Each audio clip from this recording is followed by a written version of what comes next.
I was 54 years old when my family sold my house while I was lying in a cardiac ward outside Nashville with 12 staples in my chest. At least, they believed it was my house. The first clue arrived at 6:17 on a Thursday morning. A nurse handed me my phone after 4 days without it. I had 62 missed calls, most from an unfamiliar number, and one voicemail marked urgent. Mr. Harlan, this is Rebecca Voss with Cumberland Closing Services. The buyers take possession tomorrow. We still need the alarm code and the location of the well shutoff. Please call before noon. I listened twice. My farmhouse sat on 9 wooded acres near Franklin, Tennessee. It had a long gravel drive, a red metal roof, a wraparound porch, and a detached cabinet shop where I had built custom kitchens for almost 20 years. My late wife, Anna, had planted hydrangeas along the south wall. My daughter, Claire, had carved her initials into the old sycamore beside the pond when she was 11. That place was not merely where I slept. It was the last physical map of my marriage. I called Rebecca. She sounded relieved. Mr. Harlan, thank goodness. Your brother said you were still heavily sedated. What buyers? The line went quiet. The Daltons, she said carefully. They purchased the Harlan property on Tuesday. My heart monitor began chirping. A nurse stepped into the doorway. I did not sell anything. Rebecca lowered her voice. Your authorized representative signed under a durable power of attorney.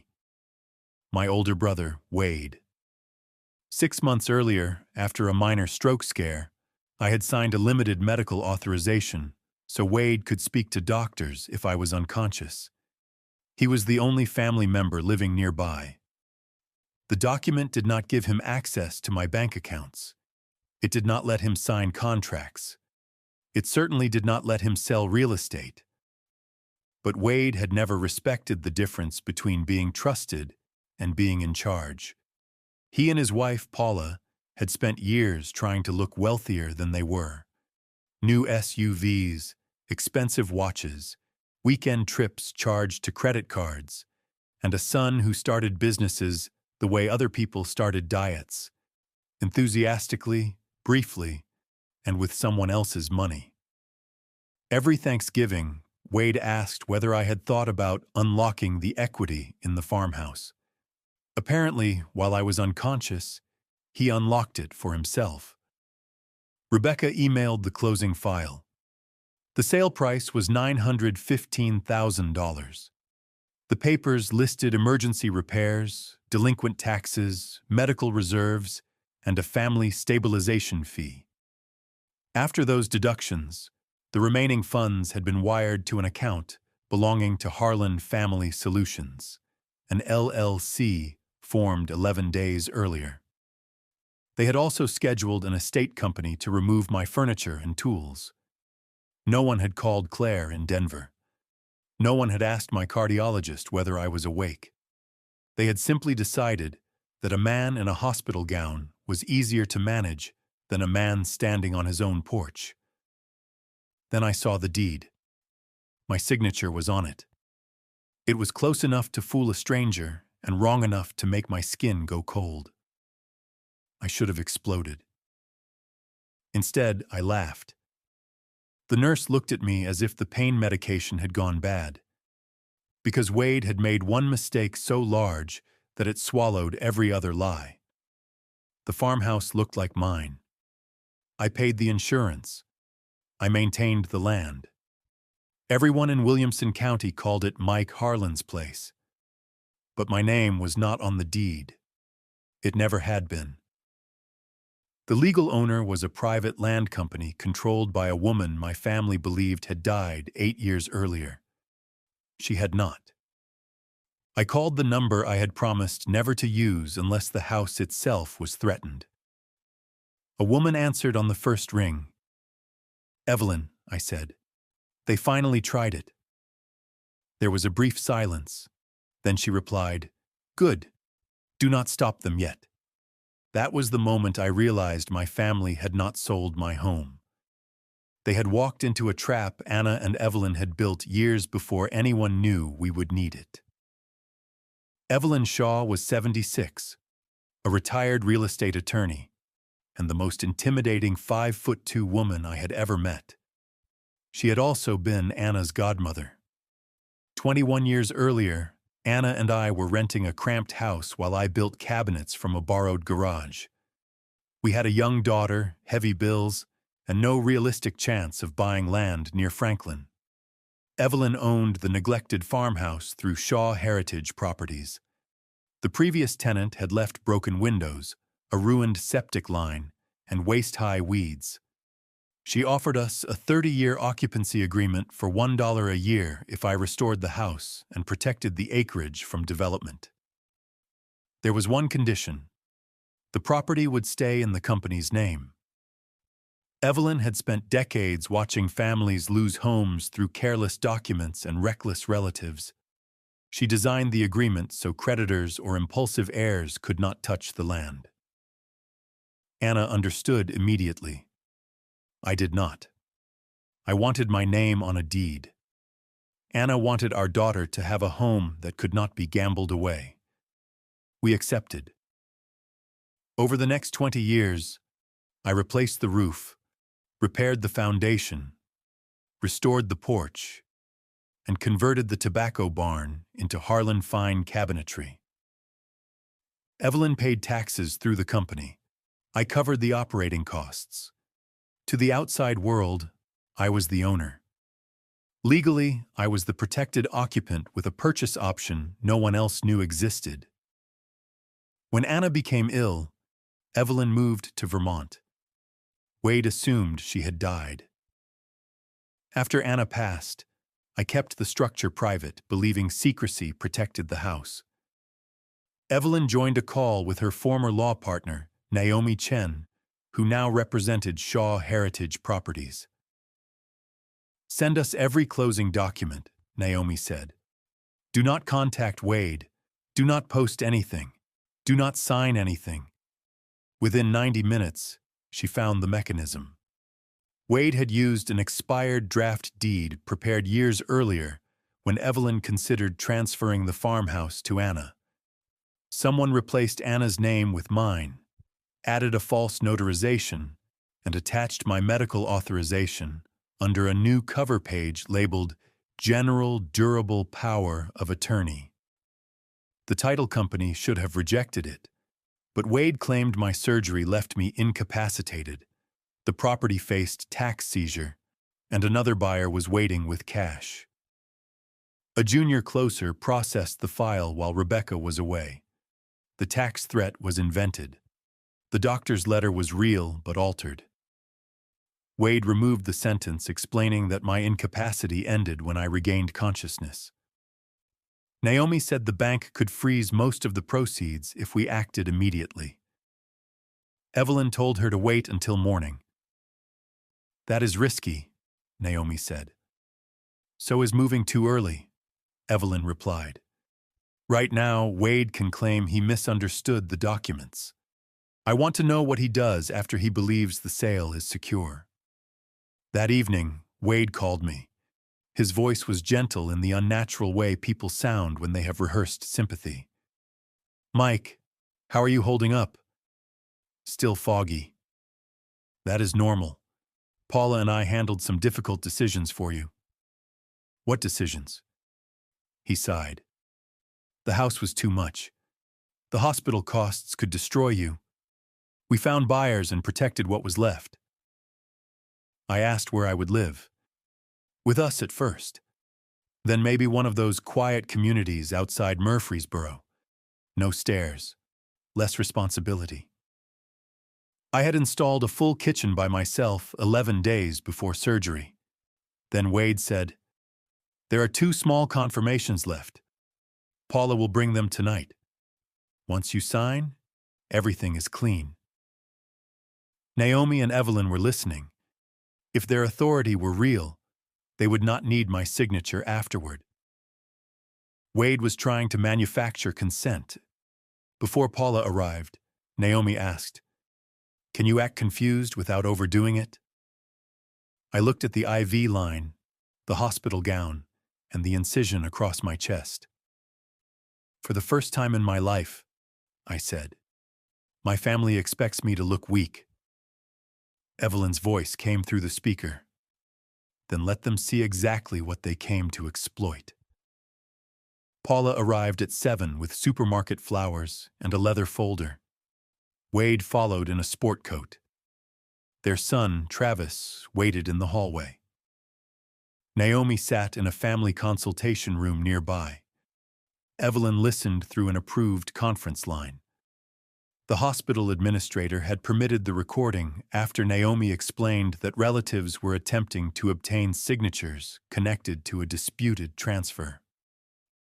Paula kissed my forehead. You look so much better. Wade pulled a chair close. You scared us, little brother. He had called me little brother only when he wanted something. Paula opened the folder and placed 2 documents on my blanket. The first said I had approved the sale. The second placed the proceeds under Harlan Family Solutions because I was temporarily incapable of responsible financial judgment. The company was 11 days old. My signature line waited at the bottom. I let my hand shake. What happens if I do not sign? Wade leaned forward. The buyers could sue. The title company could sue. The hospital may place liens. You could lose everything. That was nearly funny, considering they had already tried to take everything. Paula touched my wrist. We saved you from a disaster, Mike. Do not turn this into one. I asked the question Naomi had prepared. How much money is left? About $500,000. Wade answered immediately. More than $800,000 should have remained after legitimate closing costs. Where did the rest go? Expenses, Paula said. What expenses? Roof repairs, taxes, legal fees, the hospital reserve, moving costs. The hospital has not billed me yet. For the first time, her smile failed. Wade stood and paced beside the window. This is why we had to act. You are confused. He returned, placed a pen in my hand, and closed my fingers around it.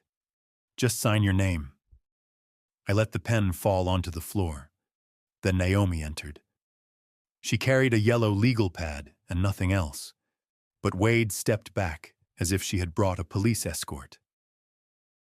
Mr. Harlan is represented, she said. Any request for his signature comes through me. Paula's face drained of color. Represented for what? That depends on how you explain these documents. Wade tried to recover. This is a private family matter. No, Naomi said. It became a title matter when you accepted money for land you did not own. Paula stared at me. What did you tell her? Only what happened. She reached for the folder, but Naomi placed one hand over it. These stay here. You cannot keep our papers. Then you may explain why your papers require a hospitalized man to approve a transaction you claim he authorized in advance. Travis appeared in the doorway. Dad, we should go. Wade muttered that he would call his attorney. He pulled Paula into the hall. Before the elevator doors closed, I heard him say, Mike is bluffing. He does not even understand what he owns. That sentence told me Wade had no idea Evelyn was alive.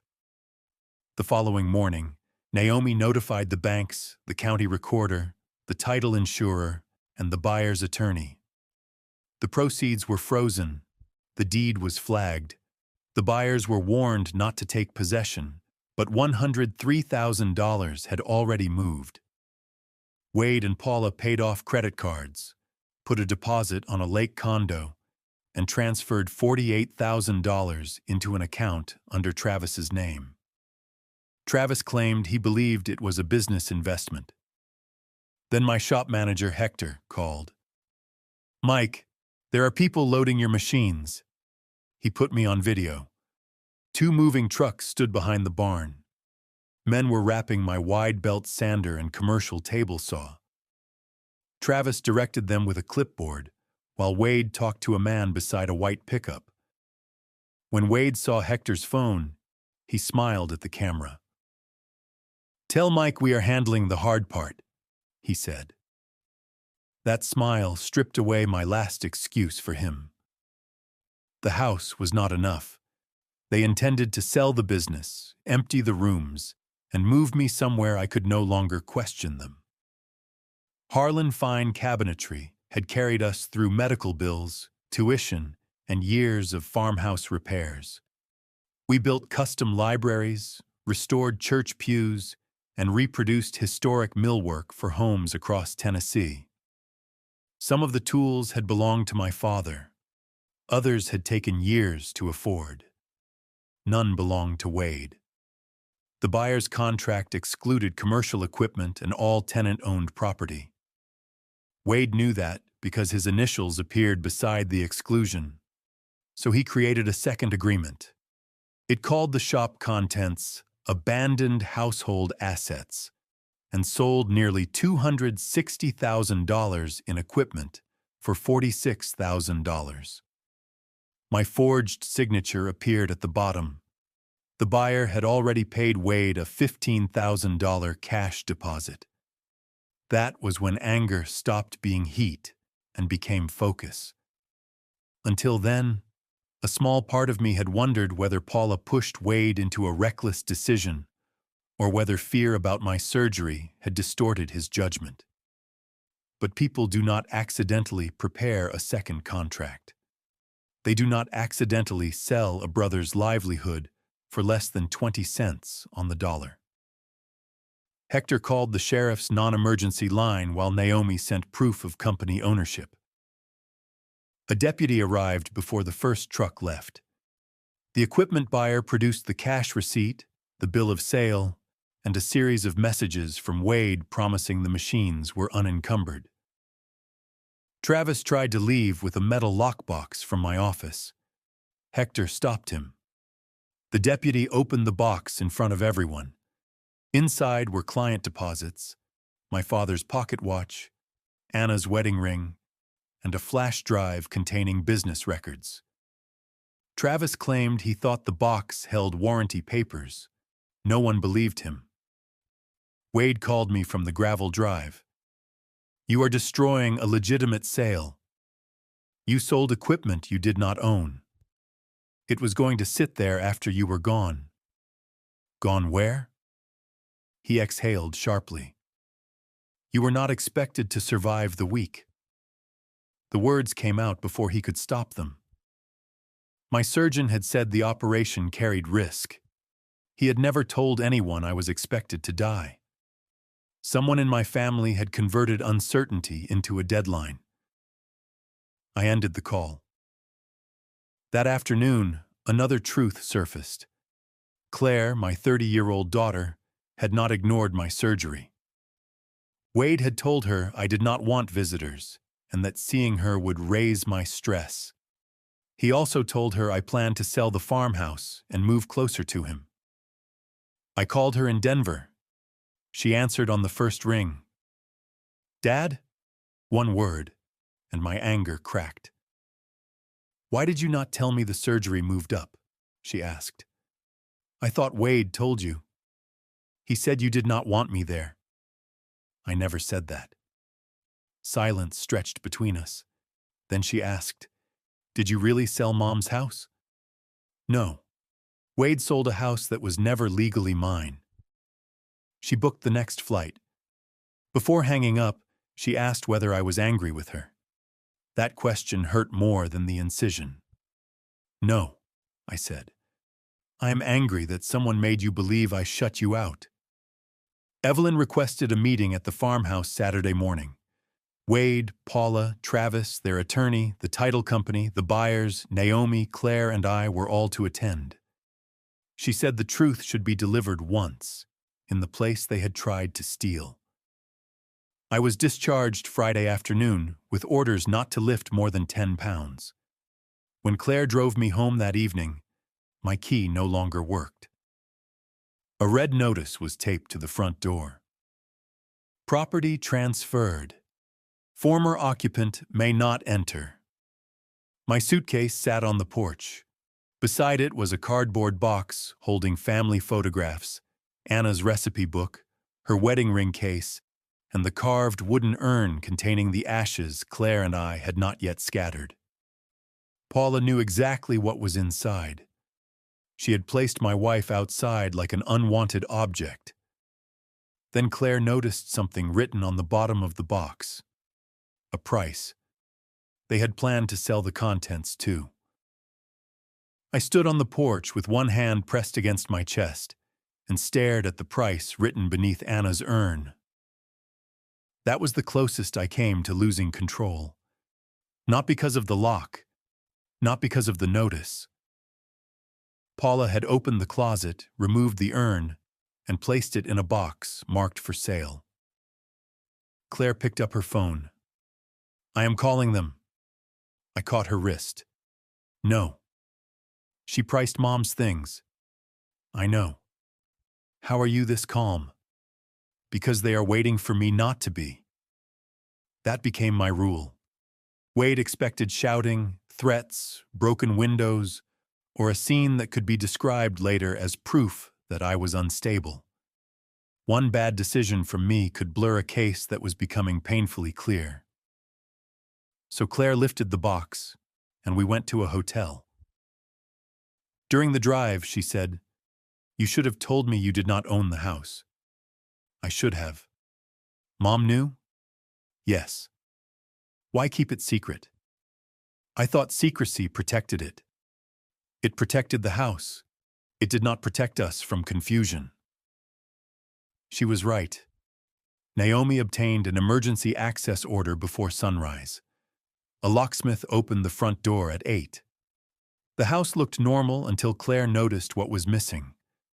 Anna's silver, my father's watch, 3 antique quilts, 2 paintings, and a box of letters Anna had written during her illness. They had not packed randomly. They had selected anything with resale or emotional value. At 9, the buyers arrived. Caleb Dalton was a pediatric dentist. His wife, Marissa, taught middle school science. They had sold their home in North Carolina after Wade promised a clean closing and immediate occupancy. When Marissa saw my hospital bracelet and the boxes on the porch, she covered her mouth. We did not know. "I believe you." They were not enemies. They were the first people my family had trapped. Wade arrived in his SUV. Paula followed with Travis and a local lawyer named Stephen Moss, who looked as though he had learned the crucial facts in the parking lot. Paula climbed the steps.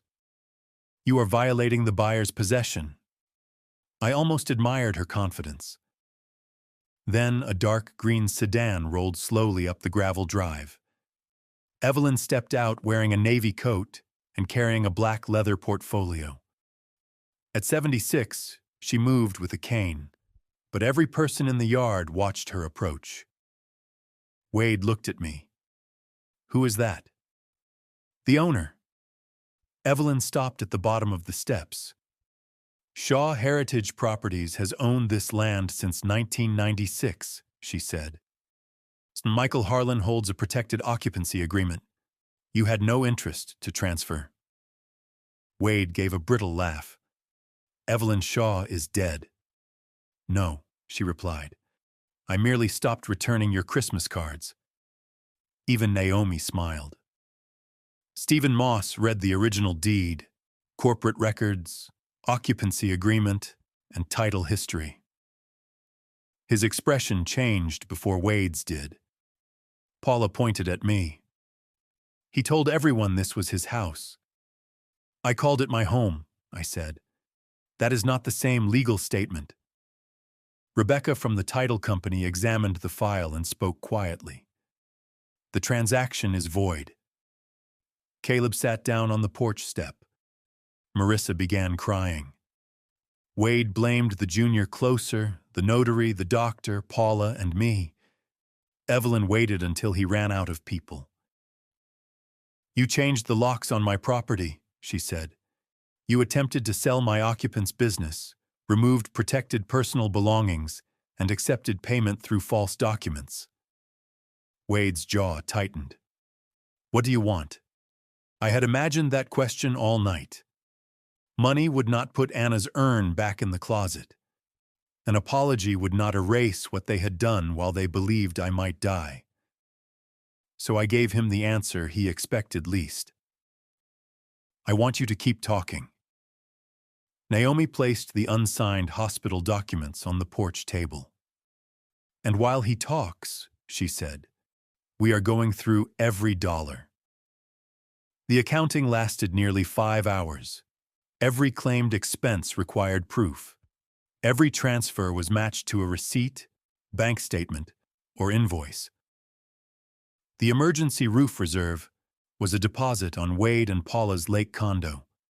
The medical contingency fund paid off Wade's SUV. The property tax adjustment became the transfer into Travis's account. The relocation costs paid for a premium storage unit where they had placed my furniture, apparently intending to sell it after moving me into what Paula repeatedly called supportive housing. I was 54. 2 weeks earlier, I had installed an 8-foot pantry cabinet by myself. Even Evelyn raised an eyebrow. The Daltons discovered they had been deceived too.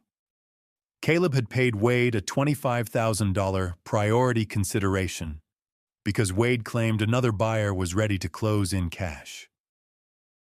No second buyer existed. Marissa had paid Paula $6,000 for furniture that belonged to me. Stephen Moss closed his notebook. "I need to speak privately with my clients." Wade refused. "No, we settle this now."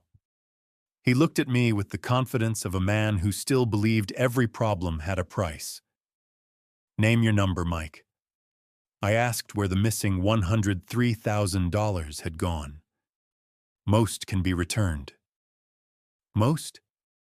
"The condo deposit is non-refundable." Naomi slid a cancellation letter across the table.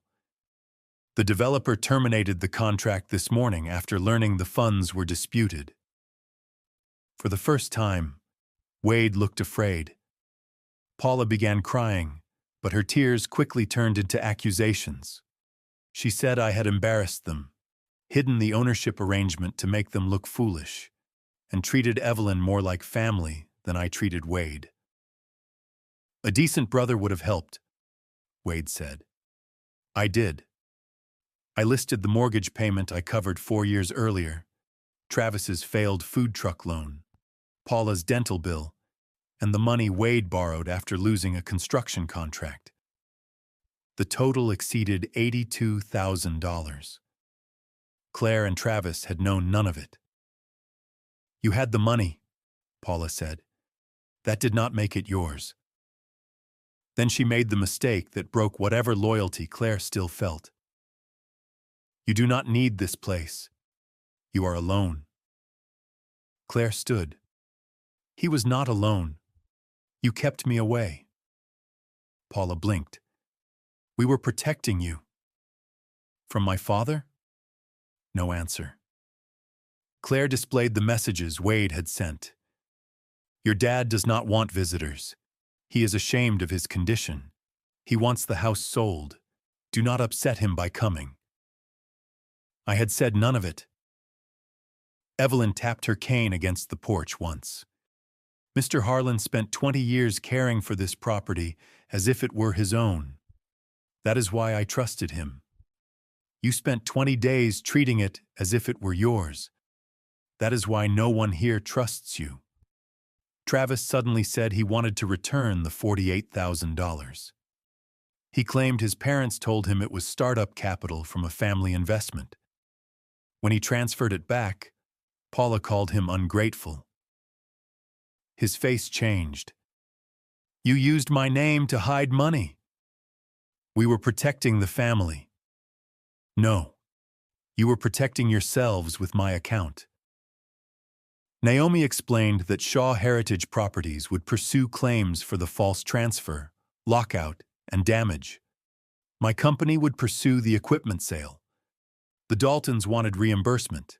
The title insurer reserved every right. Wade stared at me. You planned this. No, I said. You planned it. I stopped interrupting. Then Paula turned to him. What about the harbor account? Wade froze. Stephen Moss reopened his notebook.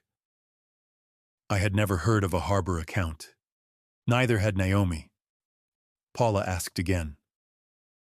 What happened to the money in harbor family management? The porch fell silent. Until that moment, we had been dealing with one fraudulent sale.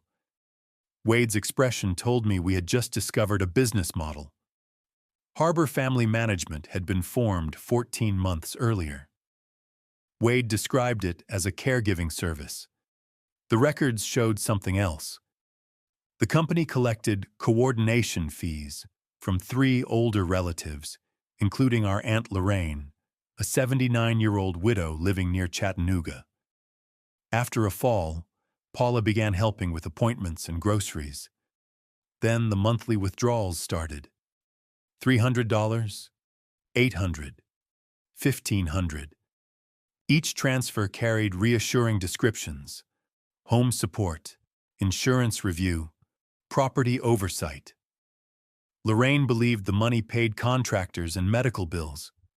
Most of it went toward Wade and Paula's personal debts. Another relative, Uncle Frank, had signed a broad authorization after Wade told him it was only for emergency hospital communication. The wording matched the paper they wanted me to sign. My house was not their first attempt. It was their largest. My idea of revenge changed. I needed to stop the system before someone else lost a home, savings, or the right to speak for himself. Naomi turned the records over to the appropriate investigators. I was not noble about it. Part of me wanted Wade to feel as helpless as I had. Naomi kept me focused on evidence, restitution, and protecting innocent people. Wade responded by going public. On Monday, he claimed online that I had trapped my family with secret paperwork and turned an honest emergency decision into an attack. He called Paula selfless and me a bitter widower under Evelyn's influence. For 6 hours, people believed him. Then Marissa Dalton posted a timeline. The rushed closing, the invented competing buyer, the secret fee, the changed locks, and the void deed. No insults, only dates and documents. Travis posted the message in which his parents called the $48,000 a business gift from me. Claire posted Wade's texts telling her not to visit the hospital. Finally, Evelyn released one sentence through Naomi. The property was never Michael Harlan's to sell, and it was never Wade Harlan's to take. By sunset, Wade deleted his statement, but his story was already collapsing. 2 other families contacted Naomi about Harbor Family Management. One said Paula charged a relocation fee against an aunt's savings.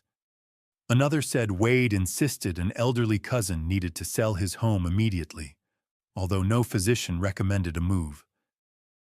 Then Aunt Lorraine called me. Mike, did Wade say I should sell my house? The question chilled me. No. He brought papers last month. Do not sign anything else. I already signed one. Naomi drove to Chattanooga that evening. The document did not authorize a sale, but it gave Wade access to property records, insurance information, and bank contacts.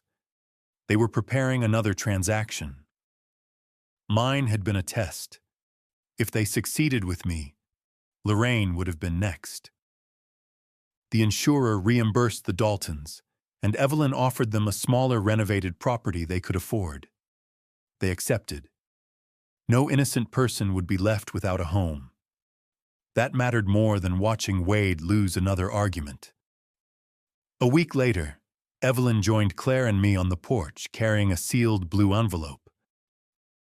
"There is one document Anna insisted you not open until the property was threatened," she said. Inside was an addendum to my occupancy agreement.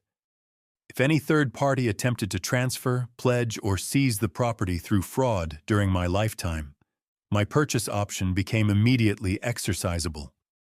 The price was $10. At the bottom were Anna's initials. I stared at Evelyn. "She added this?" "She said your loyalty made you strong and vulnerable in equal measure." My family had tried to sell a house that was not mine. Their attempt had activated the clause that allowed me to own it, and the person who had protected me was the woman Wade believed could no longer influence the outcome. I did not exercise the option immediately. That surprised Claire and irritated Evelyn. For years, I wanted my name on the deed. After nearly losing the farmhouse, I understood that the structure around ownership mattered more.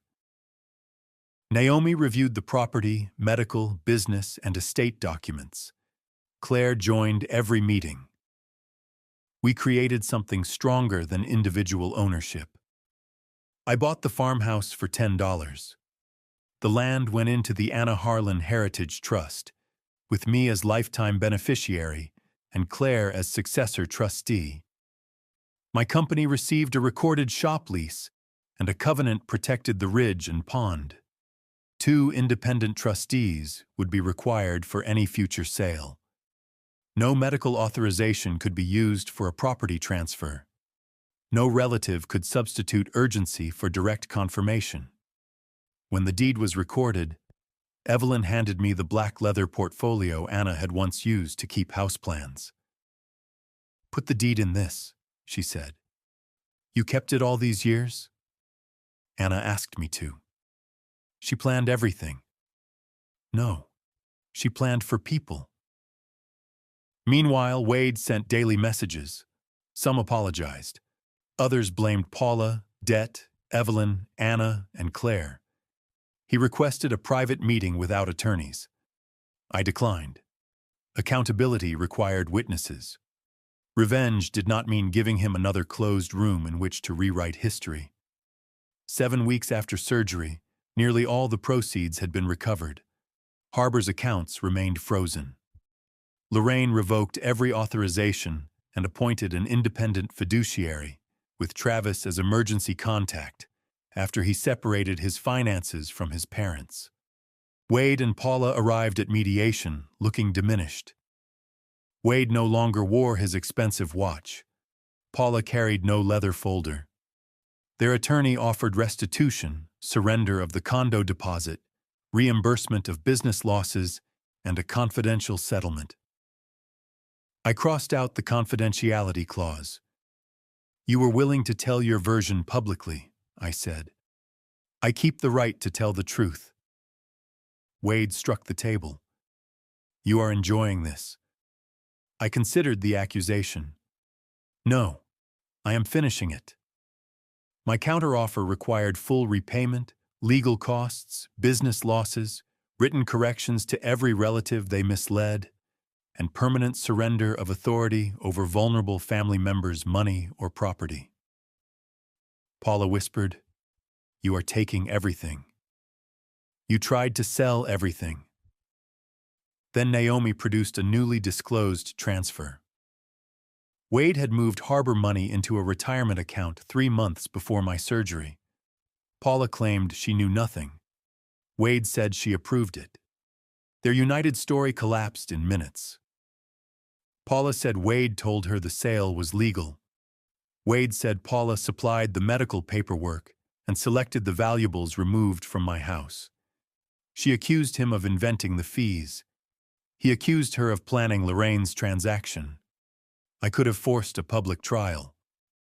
But trials turn innocent people into exhibits. Claire's texts, Travis's testimony, Lorraine's memory, and the Daltons' loss. So I chose terms that protected them and left Wade and Paula no practical escape. They signed. They sold one vehicle, a rental duplex, their lake membership, and several luxury items to fund restitution. The civil settlement did not control any separate official investigation. Before leaving, Wade stopped beside me. "Will you ever forgive me?" "I do not know." He waited.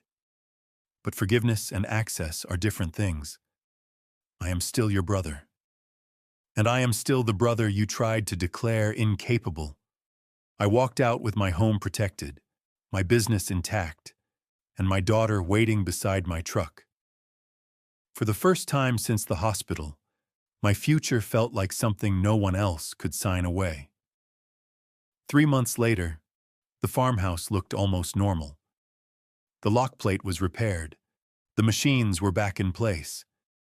Hector hung a sign above the shop office. "Not included in any imaginary sale." I laughed hard enough that my chest hurt. Business improved after the story spread. People trusted a craftsman who had fought to keep old things from being carelessly taken apart. We received restoration contracts from 2 historic churches, a county courthouse, and a theater that still had its original walnut doors. Claire began visiting every month. The distance between us did not disappear immediately. For years, both of us used work to avoid difficult conversations. Anna had been the bridge. After she died, Claire and I spoke regularly, but rarely said anything that mattered.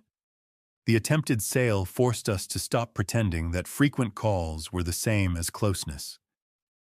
Claire asked me to teach her cabinet making. Her first project was a small cherrywood box with a lid that sat slightly crooked. "It is uneven," she said. "It has character." That is what craftsmen say when they make mistakes. It is also what fathers say when their daughters are holding chisels. She laughed. It was the best crooked box I had ever seen. Evelyn visited on Sundays, supposedly to inspect the conservation covenant, though I suspected she mainly liked the pecan pie Marissa Dalton brought. The Daltons became friends instead of casualties. Travis returned too. He cut financial ties with his parents, found steady work with a logistics company, and helped Lorraine organize her records. One afternoon, he stood beside the pond and said, "I should have known." "No. They used my account. They lied to you." I still feel stupid. Trust is not stupidity. Betrayal is the failure. Consequences unfolded slowly. Interviews, audits, repayment orders, and restrictions on handling other people's money. Wade lost several clients. Paula resigned from the nonprofit board where she had presented herself as a devoted caregiver. They were not destroyed. They were made accountable. That mattered more. Then a certified letter arrived from Wade. For 2 pages, he accepted responsibility. On the 3rd, he began explaining that I had always been Anna's favorite, Evelyn had treated me better, and financial security came too easily to me. I stopped reading. An apology that becomes an invoice is not an apology. Later, Naomi returned the hospital document they wanted me to sign. The page declaring me financially incapable was blank, except for my signature line. That empty line disturbed me more than the false deed. A deed can be corrected. Money can be traced. Locks can be replaced. But if I had signed that page, Wade could have shown it to banks, doctors, relatives, and courts as proof that I voluntarily gave away my voice. The house was valuable. Control was worth more. That had been the real target. I framed the unsigned page and hung it beside Anna's portfolio. Visitors assumed it was an important contract. In a way, it was. It was the agreement I refused to make with fear. On the anniversary of Anna's death, Claire and I carried the urn to the sycamore beside the pond. She knew about the $10 clause, Claire said. She created it. She always expected everyone to need a backup plan. She expected people to remain people. We scattered the ashes beneath the tree. Then Claire handed me her signed acceptance as successor trustee, along with a written rule. No decision affecting another family member would ever be made without direct confirmation whenever confirmation was medically possible. The house had almost divided us. Instead, the truth repaired what silence had weakened. But one question remained. My surgery date had changed twice. Wade still knew exactly when I would be unconscious and how long the hospital expected to keep me. The answer arrived the following morning, and it proved that the entire scheme depended on one ordinary person making one careless decision. The final loose end was smaller than I expected. A cardiac clinic coordinator knew Paula from a charity committee. Paula claimed she was organizing my recovery and obtained the revised surgery date and expected hospital stay. There was no vast conspiracy, only one improper question and one careless answer. The clinic apologized, retrained staff, and protected my records. Claire became my sole medical representative, Naomi the legal backup, and relatives needed a verification code. That was their final open door. I closed it 6 months after the hospital stay. I held a gathering at the farmhouse. It was not a victory party. It was something better. Evelyn brought the conservation papers. The Daltons brought pies. Hector brought chairs, and Travis brought Aunt Lorraine. Claire brought the crooked cherrywood box she had made. She had added brass hinges and sanded the uneven edge. Inside the box, she placed the new deed. My deed. $10, 20 years of work, and one terrible week. Evelyn raised a glass of iced tea. To ownership, she said. I shook my head. To stewardship. Wade and Paula believed ownership meant the power to sell. Anna and Evelyn taught me it meant the duty to protect. Law could restore a title. Character preserved a home. I never moved into supportive housing. I did not lose my shop. I did not spend my recovery in Wade's spare room while he managed the money from my life. Instead, I became the legal owner, protected the land, strengthened my company, and rebuilt my relationship with my daughter. The Daltons received a legitimate home. Travis cleared his name. Lorraine kept her house. Evelyn saw Anna's plans survive. Wade and Paula received what they had tried hardest to avoid: a complete accounting of every dollar, document, false statement, and person they manipulated. Revenge looks thrilling from a distance. Up close, it is paperwork, restraint, patience, and refusing to make the expected mistake. I did not win because I shouted louder. I won because I kept records. I did not win because I frightened anyone. I won because I allowed them to believe they were safe long enough to reveal what they had done. I did not destroy my family. I stopped them from using the word family as permission. Wade still sends a birthday card. I keep it, but I do not confuse it with change. They now live in a smaller rented townhouse. I do not celebrate their difficulties, but I do not rescue them from consequences they created. The red possession notice still hangs in the shop bathroom above the trash can. Hector insisted. Every morning, I pass it on the way to work. Property transferred. Former occupant may not enter. Once those words made me think my life had been erased. Now they mark the day everything changed in my favor. My family sold my house while I was in the hospital. They celebrated before the money cleared. They changed the locks before I returned. They placed my wife's ashes in a box marked for sale. They tried to sell my equipment. They lied to my daughter. They prepared papers that could have controlled every decision I made afterward. They expected me to wake frightened and grateful for whatever they returned. But they did not know the house was not mine. They did not know Evelyn was alive. They did not know Anna had created a clause protecting me. They did not know their false sale would activate my right to buy the property for $10. They did not understand that the weakest-looking person in the room may be the only one who knows the whole story.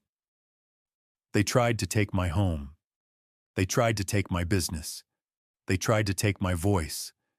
Instead, they exposed their accounts, protected their next victim, reunited me with my daughter, and triggered the agreement that made the farmhouse mine. My family sold my house while I was in the hospital, but they sold the wrong house to the wrong people at exactly the wrong time. When the final document was signed, the only person who walked away owning that home was me. They thought they were handing me an eviction notice. Instead, they handed me the house.